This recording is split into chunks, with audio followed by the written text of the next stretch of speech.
All right, so I saw a post on Reddit that inspired me to make a video. It posed the question, how could there be such a thing as a suicidal natalist? How could there be someone who has been, to such a extreme depth of suffering and despair and still wants to bring someone else, create someone else to experience this life, right? It seems very counterintuitive. Now, I feel qualified to answer this question because I was suicidal before I was an antinatalist. And also, I've spent time on forums for suicidal people, which I'll probably not name, but there were a number of people who were, like, not every single person on there was an antinatalist. Many were, but not all of them. So let me just give a brief overview of the reasons here. There are 4 that come to mind for me. So first of all, a lack of empathy. Second of all, people not drawing conclusions about life itself, but rather drawing conclusions about their individual life. Third, the idea that a child could be the missing piece or is a re-roll of the dice to fill their missing pieces.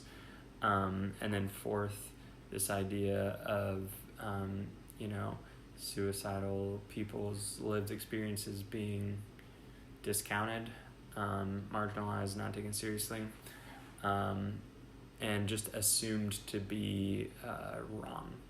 So let's start with the lack of empathy. And I guess I don't have too much to say on this one, but I think people are much less empathetic than we would like to believe. And people are much less empathetic than is commonly thought. And why do I say that? I mean, I think a lot of people could walk by somebody basically dying on the street or who had just fallen down a flight of stairs, if they were in a hurry. There's just a lot of things, the longer you live, the more you're like, ooh, there are definitely a lot of people that lack some empathy, right? So I don't really feel like it's appropriate for me to go in a long ass tangent about that because that's not the point of this video. But lacking of empathy. So parents don't always consider the pain that their child might go through, and I think in fact it's quite a rare parent that would apply their negative empathy abilities or pain-oriented empathy abilities to their hypothetical future child. That's rare.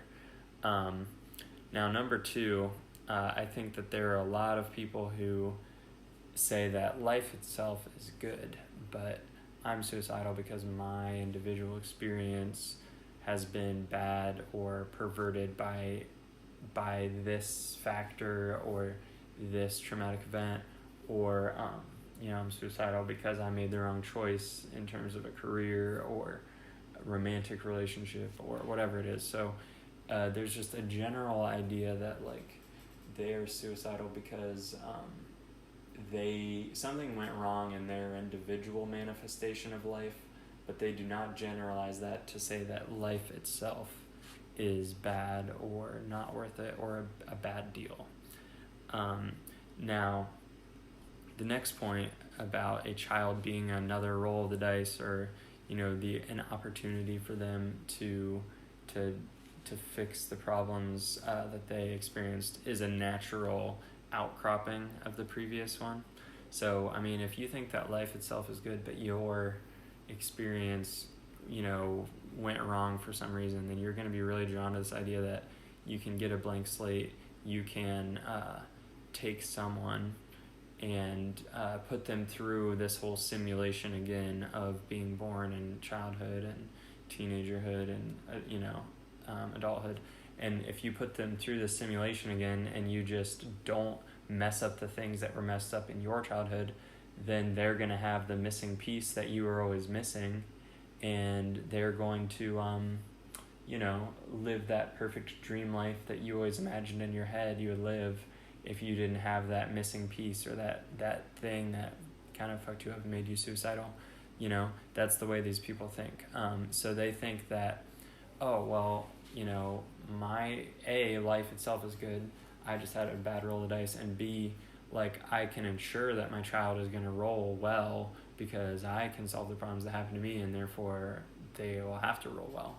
Of course, the ignorance there is that it's not a one-for-one. There's many different things that your child will experience, like socially, politically, environmentally, economically, so it's not like it's a one-for-one thing where you're living your life over again and tweaking your relationship with your parents or something. It's not a one-to-one thing, or it's not like you're living your life over again but deciding to join the military, or you're living your life over again but choosing a different career.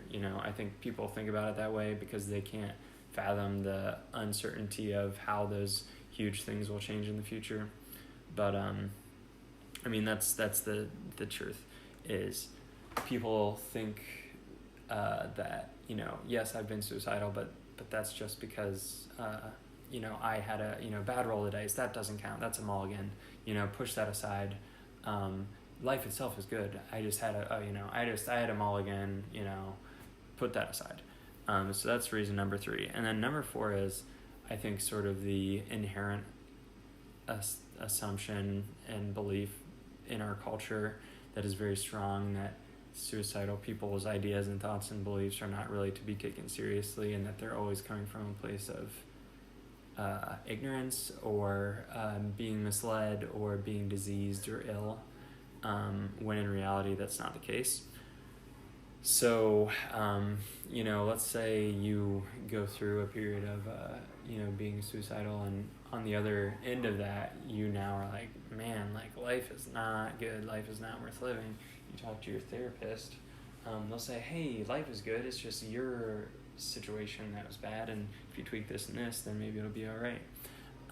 Or, if you talk to your family, they'll say a similar thing, or so it's like, they'll say that, oh, that's just the disease talking, right? So for a lot of people, you do gain a certain perspective, or a certain degree of empathy or cynicism or something, from having been suicidal or being suicidal, and then coming out on the other side and being like able to function in society. And sometimes you can be functioning and suicidal, and a lot of people are that, but I guess I'm saying any of those lenses or perspective or viewpoints that you gain from being suicidal are often intentionally attacked and smashed and gaslighted and invalidated away by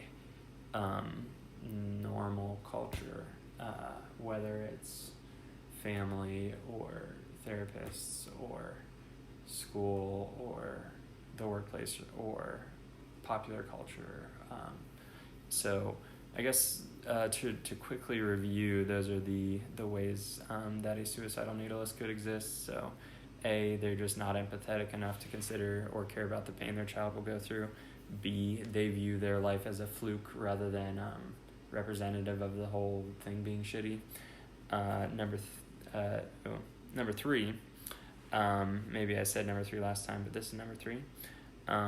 They think that they can be the parent to finally give their child the missing piece and make the right decision, and give them, fix the thing in their life that fucked up their life.